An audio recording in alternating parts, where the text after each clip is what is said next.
Hello दोस्तों, आज हम बहुत ही इम्पोर्टेंट टॉपिक पे बात करेंगे।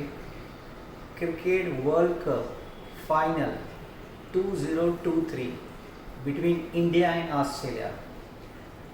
एज पर न्यूमरोलॉजी पैरामीटर्स हम समझेंगे कि इंडिया क्यों हारा, ऑस्ट्रेलिया क्यों जीता। ठीक है, तो आइए स्टार्ट करते हैं। अब जिस दिन मैच थी संडे को जो डेट थी वो थी 19। अब न्यूमरोलॉजी पैरामीटर्स में हम सभी डिजिट्स को ऐड ऑन करते जाते हैं। तो जब हमने ऐड किया तो 1 कॉम्बिनेशन आया, 1-1। ठीक है, अब यही इंडिया को अगर हम ऐड कर रहे हैं तो इंडिया 3 पर आ रहा है, रोहित शर्मा 3-5 कॉम्बो बन रहा है। अब न्यूमरोलॉजी में जो 1 है वो हमेशा 3 और 5 को हेल्प करता है, एक फ्रेंडली नंबर्स हैं। ये था इंडिया का। अब ऑस्ट्रेलिया पर आते हैं। अगर ऑस्ट्रेलिया को देखें तो ऑस्ट्रेलिया का नंबर आता है 4 पर, और जो उनका कैप्टन है पैट क्यूमिंस, उसका नंबर है 8।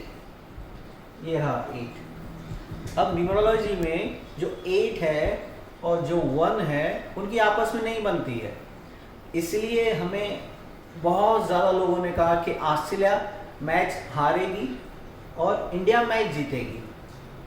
अब टर्निंग पॉइंट क्या थी उसको समझते हैं। अब देखेंगे कि विकेट्स कैसे गिरे इंडिया के और किस नंबर्स पर गिरे। अगर हम ये विकेट्स को देखें तो जो फर्स्ट विकेट है वो 14-21 पर आउट हुआ था। न्यूमरोलॉजी पैरामीटर में सबको हमने ऐड ऑन किया तो वो 8 पर आया। सेकंड विकेट 4 पर, थर्ड विकेट फिर से 8 पर, और ऐसे करते हुए 2 फिफ्थ विकेट 4 पर, 6 7 2 पर, 8th विकेट 7 पर, 9th 4 पर और 10th विकेट 8 पर आउट हुआ। अब मोस्टली अगर आप देखेंगे आउट ऑफ 10 7 विकेट 4 7 8 पर आउट हुए। अब ये 4 7 8 जो है इन्हें हम कहते हैं कर्मा के नंबर्स। इन पर कर्मास का, पिछले जन्मों का कुछ ज़्यादा लोड होता है। ठीक है, अब ऑस्ट्रेलिया पर देखते हैं। ऑस्ट्रेलिया 4 पर, पैट क्यूमिंस का कॉम्बो 8 है। अब 4 और 8 क्या चाहता है? 4 चाहता है कि आप कमिटेड रहो, कमिटमेंट। 4 चाहता है कि हार्ड वर्किंग, राइट, और 4 चाहता है प्लानिंग। तो इन्होंने जो प्लानिंग की थी, प्लानिंग मतलब कि किस बैट्समैन को कैसे आउट करना है, फील्डिंग कैसे करनी है।